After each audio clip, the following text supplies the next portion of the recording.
जिंदगी में तुम्हें जीतने से कोई नहीं रोक सकता। तुम अवश्य ही जीतोगे। तुम बुरे नहीं हो।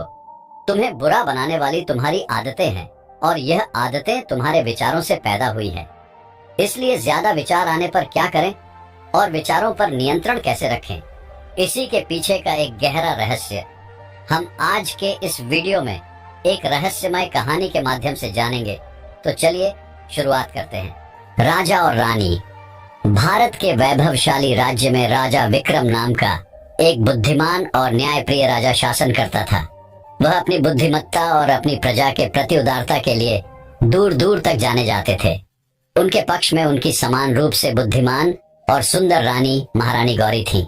साथ मिलकर उन्होंने करुणा और निष्पक्षता के साथ राज्य पर शासन किया और अपने दायरे में रहने वाले सभी लोगों का प्यार और सम्मान अर्जित किया। एक दिन राज्य में एक परेशान करने वाली बात सामने आई। भारतवासी भविष्य की चिंता से ग्रस्त थे। राजा और रानी ने देखा कि उनकी प्रजा लगातार अत्यधिक सोचने में व्यस्त थी, जिससे लोगों में अशांति और असंतोष पैदा हो रहा था। अपने लोगों को उनके डर पर काबू पाने में मदद करने के लिए दृढ़ संकल्पित राजा विक्रम ने अपने गहन ज्ञान के लिए जाने जाने वाले पौराणिक आरशी पर्वत की सलाह लेने के लिए यात्रा शुरू करने का फैसला किया। एक लंबी और कठिन यात्रा के बाद राजा अंततः एक राजसी पर्वत के ऊपर स्थित आरशी पर्वत के निवास पर पहुंचे। आरशी ने राजा विक्रम की यात्रा का उद्देश्य जानकर उनका गर्मजोशी और श्रद्धा से स्वागत किया। राजा ने विनम्रता पूर्वक ऋषि से मार्गदर्शन मांगा कि कैसे अपने लोगों को अत्यधिक सोचने की प्रवृत्ति पर काबू पाने में मदद की जाए। ऋषि पर्वत ने ध्यान से सुना और फिर राजा को अपनी बुद्धि बताई। महामहिम, उन्होंने शुरू किया, अति सोचना एक उलझे हुए जाल की तरह है जो मन को भय और अनिश्चितता के चक्र में फंसा देता है। इस पैटर्न से मुक्त होने के लिए व्यक्ति को जीवन के प्राकृतिक प्रवाह पर भरोसा करना सीखना चाहिए और उसमें विश्वास रखना चाहिए। ब्रह्मांड की योजना, अपने लोगों को वर्तमान क्षण पर ध्यान केंद्रित करना और भविष्य के बारे में चिंताओं को छोड़ना सिखाएं। आरशी की सलाह से लैस होकर राजा विक्रम ऋषि पर्वत की शिक्षाओं को लागू करने के लिए दृढ़ संकल्पित होकर अपने राज्य लौट आए। उन्होंने अपनी प्रजा से आह्वान किया और आरशी के ज्ञान के शब्दों को साझा किया। उनसे वर्तमान क्षण को अपनाने और ब्रह्मांड की दिव्य व्यवस्था पर भरोसा करने का आग्रह किया। भारत के लोगों ने ध्यान से सुना। उनके हृदय आशा और दृढ़ संकल्प से भर गए। दिन सप्ताहों में और सप्ताह महीनों में बदल गए। धीरे धीरे लेकिन लगातार राज्य में माहौल बदलने लगा। लोगों ने अपनी चिंताओं और भय को छोड़ना सीखा। इसके बजाय प्रत्येक क्षण को पूरी तरह से जीने पर ध्यान केंद्रित किया। सड़कें एक बार फिर हंसी और खुशी से भर गईं, क्योंकि लोगों के दिमाग से अत्यधिक सोच के काले बादल हट गए। अपने राज्य में सकारात्मक परिवर्तन से प्रभावित होकर राजा विक्रम ने आरशी पर्वत की बुद्धिमत्ता और अपने लोगों के लचीलेपन का सम्मान करने के लिए एक भव्य उत्सव आयोजित करने का निर्णय लिया। सड़कों को रंग बिरंगे बैनरों और फूलों से सजाया गया था और हवा संगीत और हंसी से भर गई थी। राजा और रानी ने उत्सव का नेतृत्व किया। उनके दिल अब भारत में शांति और सद्भाव के लिए कृतज्ञता से भर गए। जैसे ही सूरज क्षितिज पर डूबा, राज्य पर सुनहरी चमक बिखेरते हुए राजा विक्रम अपने लोगों के सामने खड़े हो गए। उनकी आवाज गर्व और प्रेम से भरी हुई थी। मेरी प्रिय प्रजा, उन्होंने घोषणा की, आज हम न केवल आरशी पर्वत के ज्ञान का जश्न मनाते हैं, बल्कि हम में से प्रत्येक के भीतर मौजूद ताकत और लचीलेपन का भी जश्न मनाते हैं।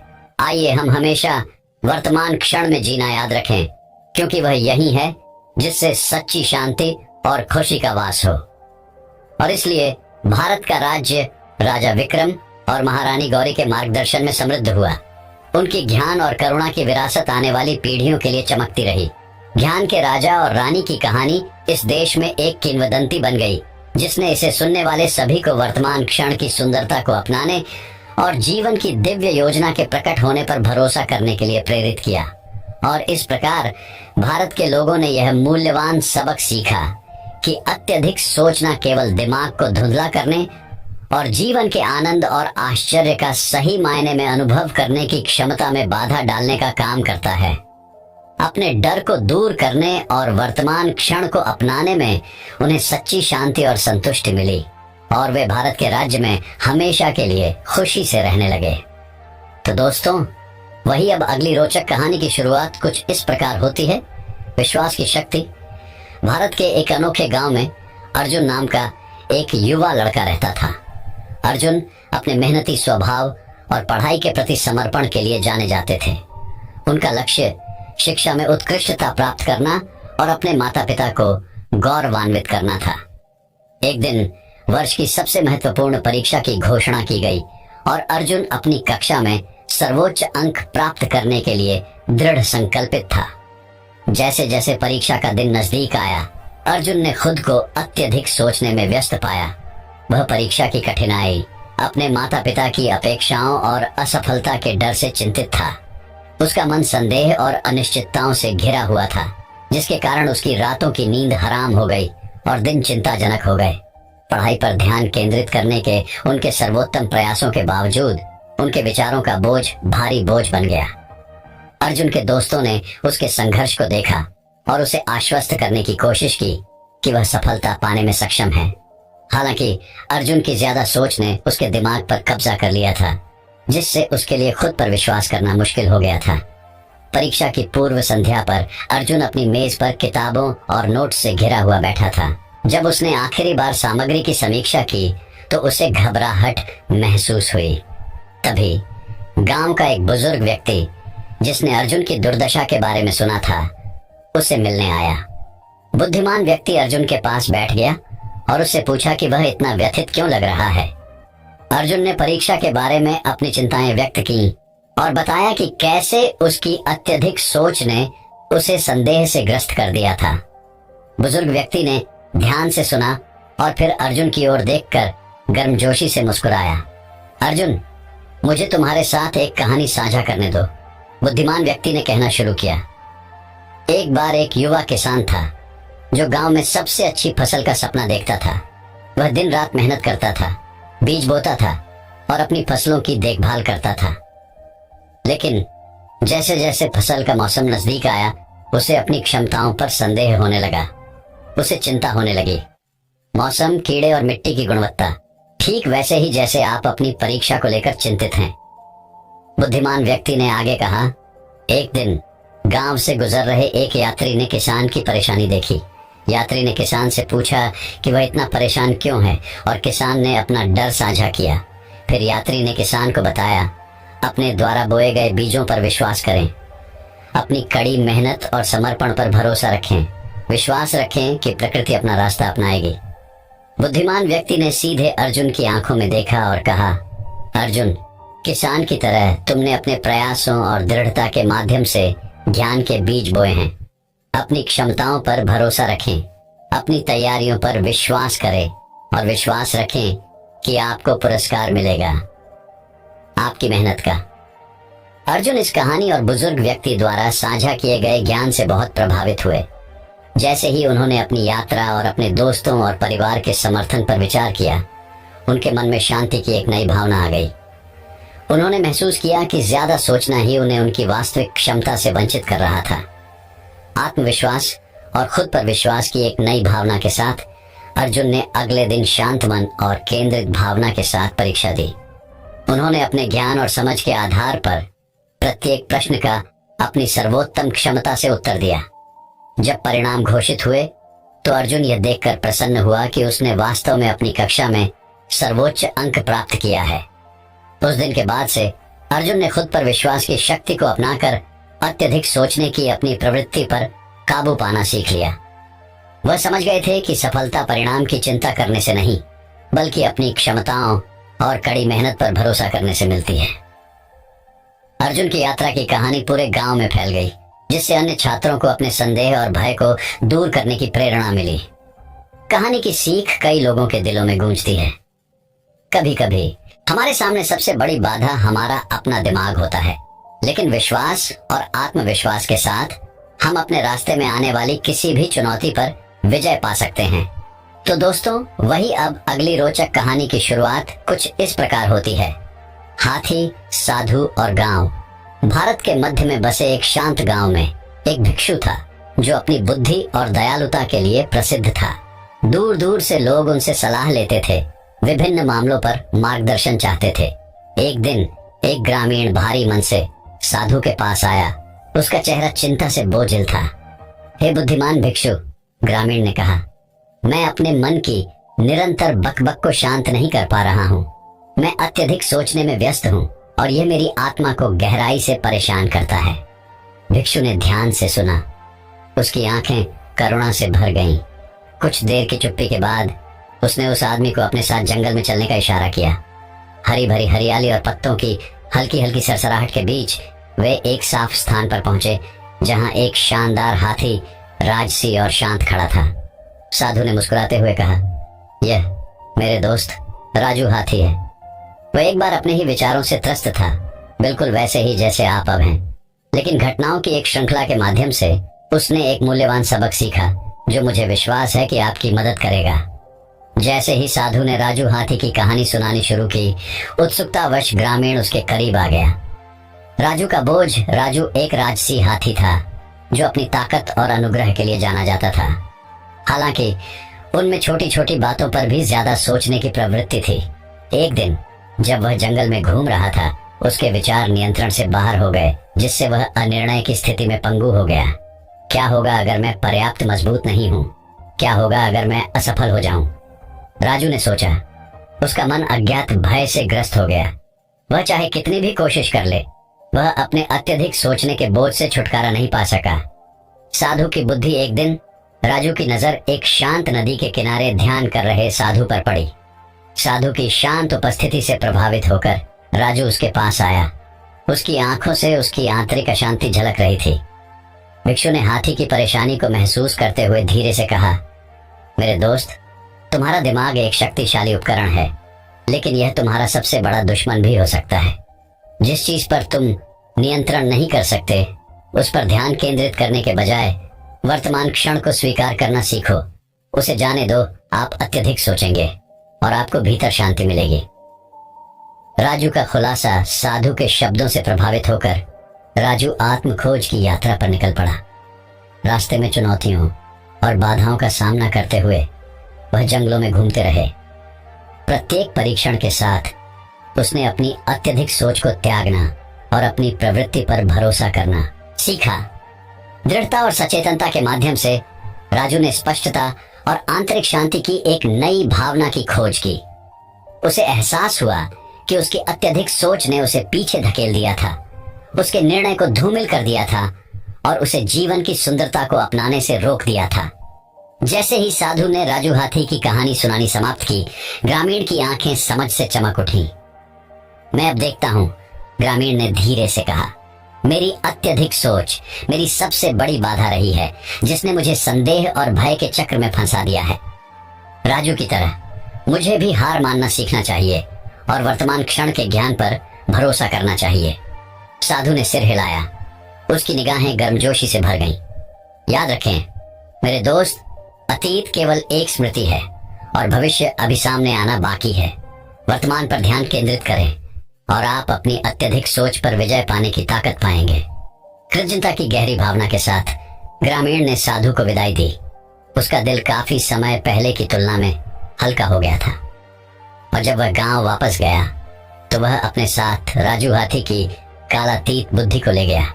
एक अनुस्मारक कि उसे अत्यधिक सोचना छोड़ देना चाहिए और जीवन की यात्रा की सुंदरता को अपनाना चाहिए। तो दोस्तों, वही अब अगली रोचक कहानी की शुरुआत कुछ इस प्रकार होती है। भीतर की लड़ाई। भारत के एक छोटे से गांव में आदित्य नाम का एक युवक रहता था। वह अपनी बुद्धिमत्ता और बुद्धिमत्ता के लिए जाने जाते थे, लेकिन एक चीज थी जो उन्हें हमेशा पीछे खींचती थी, वह थी ज्यादा सोचना।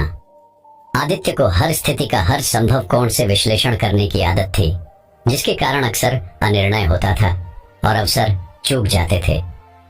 एक दिन गांव को एक गंभीर समस्या का सामना करना पड़ा। एक जंगली बाघ गांव में घुस आया था, जिससे निवासियों में भय और अफरा तफरी मच गई।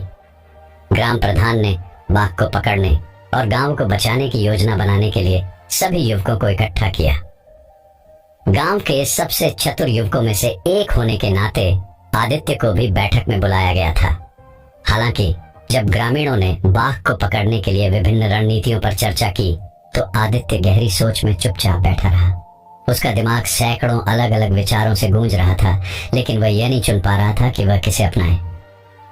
घंटे दिन में बदल गए और बाघ ने गांव में कहर बरपाना जारी रखा। आदित्य के अनिर्णय से ग्रामीण अधीर और निराश हो गए। उन्हें उसकी क्षमताओं पर संदेह होने लगा और उसकी बुद्धिमत्ता पर सवाल उठने लगे। अपने कंधों पर गांव की उम्मीदों का बोझ महसूस करते हुए आदित्य ने अपना मन शांत करने के लिए पास के जंगल में टहलने का फैसला किया। जब वह जंगल में बहुत अंदर चला गया तो उसकी नजर एक बरगद के पेड़ के नीचे बैठे एक बूढ़े आर्षी पर पड़ी। आर्षी ने दयालु दृष्टि से आदित्य की ओर देखा और उसे पूछा कि उसे क्या परेशानी है। आदित्य ने अपने दिल की बात बताते हुए बताया कि कैसे खतरे के सामने उसकी अत्यधिक सोच ने उसे पंगु बना दिया था। आर्षी ने धैर्यपूर्वक सुना और फिर आदित्य को एक छोटा दर्पण दिया। आर्षी ने कहा, इस दर्पण में देखो युवक, और मुझे बताओ कि तुम क्या देखते हो। आदित्य ने दर्पण में देखा और देखा कि उसका अपना प्रतिबिंब उसे घूर रहा है। लेकिन जैसे जैसे वह खुद को घूरता रहा उसे कुछ अनोखी चीज नजर आई। उसका प्रतिबिंब बदलना शुरू हो गया। यह स्वयं के विभिन्न संस्करणों में बदल गया। प्रत्येक एक अलग विचार या विचार का प्रतिनिधित्व करता था जो उसके दिमाग में घूम रहा था। आदित्य को एहसास हुआ, उसने देखा कि कैसे उसके अत्यधिक सोचने से उसका ध्यान भटक गया था और उसे निर्णायक कार्रवाई करने से रोका गया था। आर्षी जानबूझकर मुस्कुराए और बोले, युवक, तुम जो लड़ाई लड़ रहे हो वह बाघ के साथ नहीं बल्कि तुम्हारे मन के भीतर की अराजकता के साथ है। आदित्य को अपने ऊपर स्पष्टता की लहर महसूस हुई। वह समझ गया कि उसके अत्यधिक सोचने पर काबू पाने की कुंजी उसके दिमाग में चल रहे शोर को शांत करना और अपने अंतर्ज्ञान को सुनना है।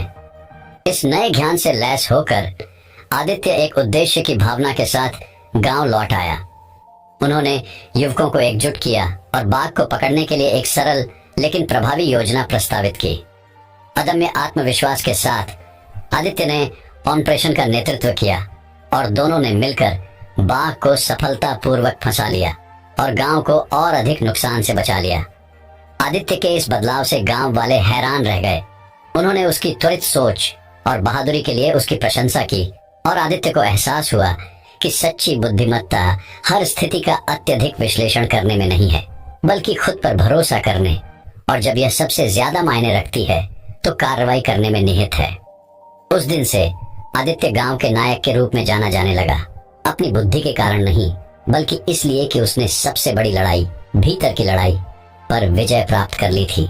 और जब भी उसे लगता कि उसके मन में अत्यधिक सोचने की प्रवृत्ति वापस आ रही है तो आदित्य आर्षी द्वारा दिए गए दर्पण में देखता था और खुद को स्पष्टता और आत्मविश्वास के महत्व की याद दिलाता था।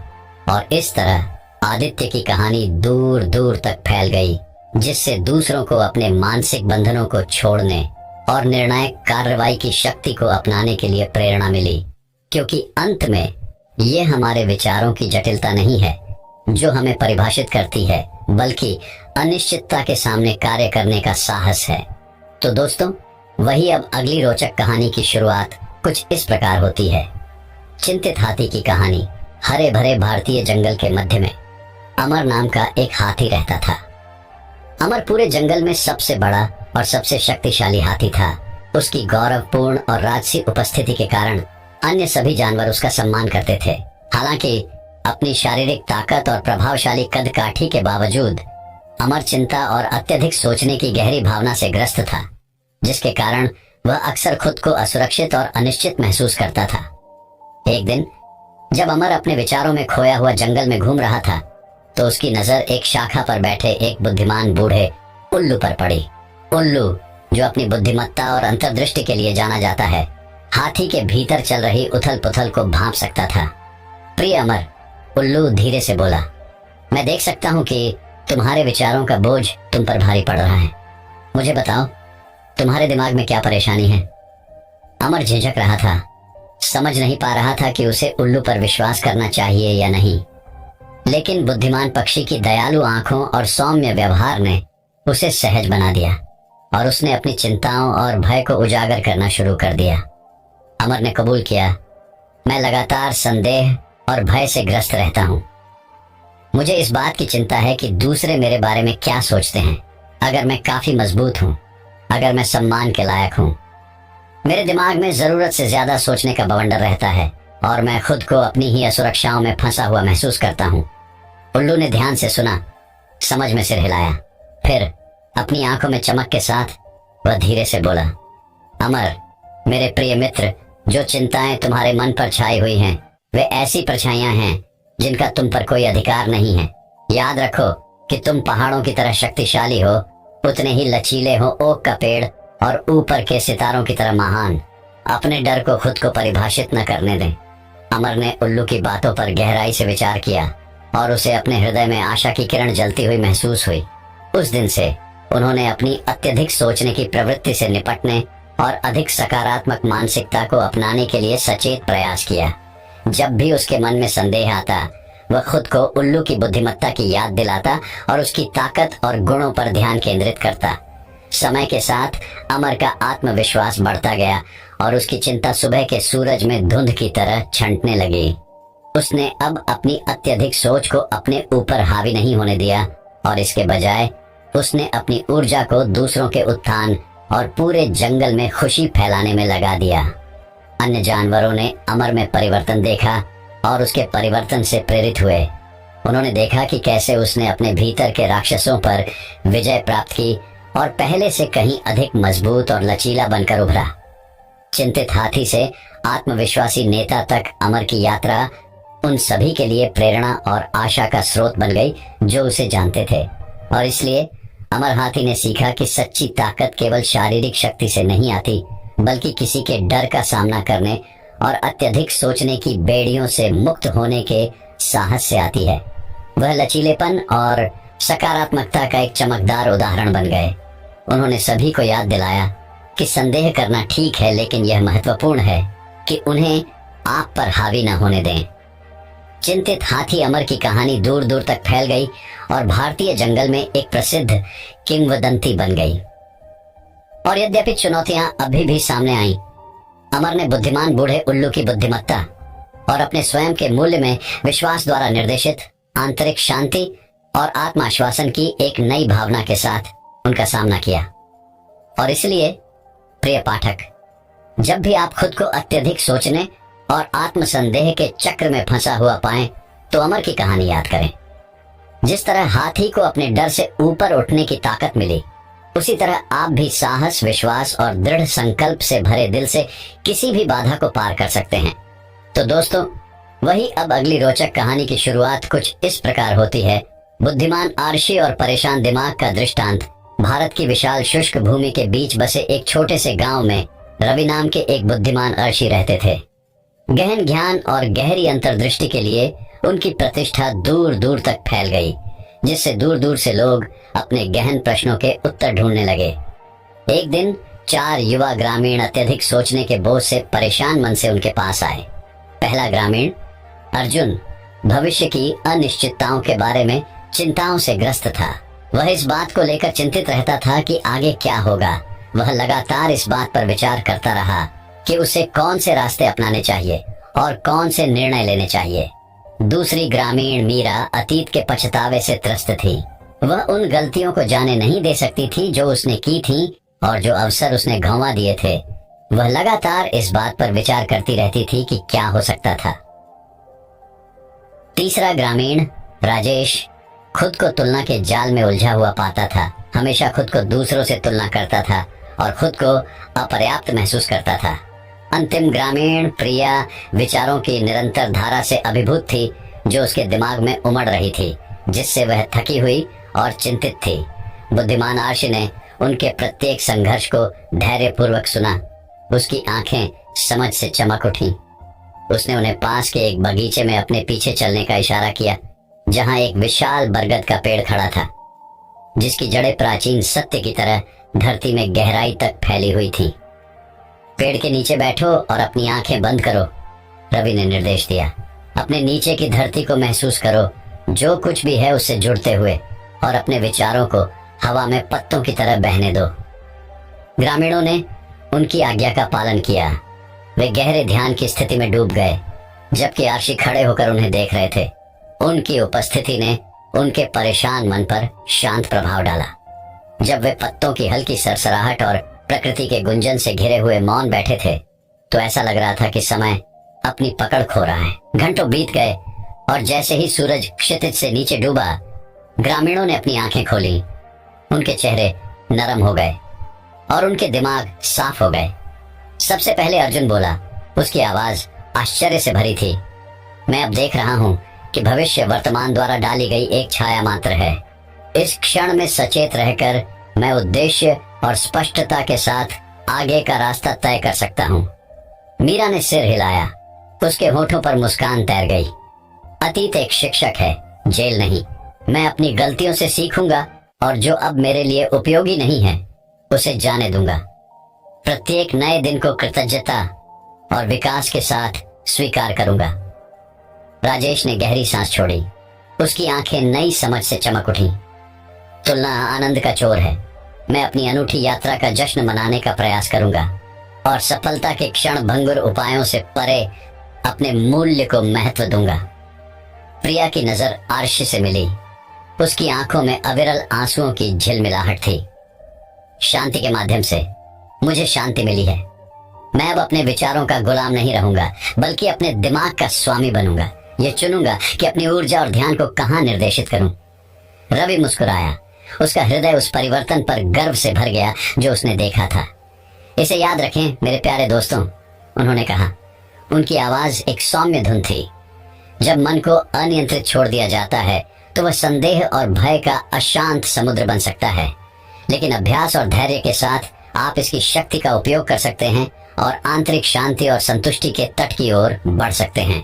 और इसलिए ग्रामीणों ने उस शाम उपवन छोड़ दिया। उनके दिल हल्के और उनके दिमाग शांत थे, यह जानकर कि आर्षि का ज्ञान उन्हें अत्यधिक सोचने से मुक्त, उद्देश्य और शांति से भरे जीवन की ओर उनकी यात्रा पर मार्गदर्शन करेगा। दोस्तों, मैं उम्मीद करता हूँ कि यह कहानी सुनने से आपके जीवन में अच्छे बदलाव आए होंगे। आपको इस वीडियो से क्या सीखने मिला ये कमेंट करके जरूर बताइए और अपने परिवार, दोस्तों या आपके करीबी इंसान के साथ ये कहानी शेयर करके उन्हें भी इस ज्ञान से परिचित करवाएं। बाकी अगर आपको ये वीडियो दिल से अच्छी लगी हो तभी इस वीडियो को लाइक कर देना, और आपने अब तक इस चैनल को सब्सक्राइब न किया हो तो चैनल को सब्सक्राइब भी जरूर कर देना। आपका हर दिन शुभ हो और खुशियों से आपका जीवन भरा रहे। धन्यवाद।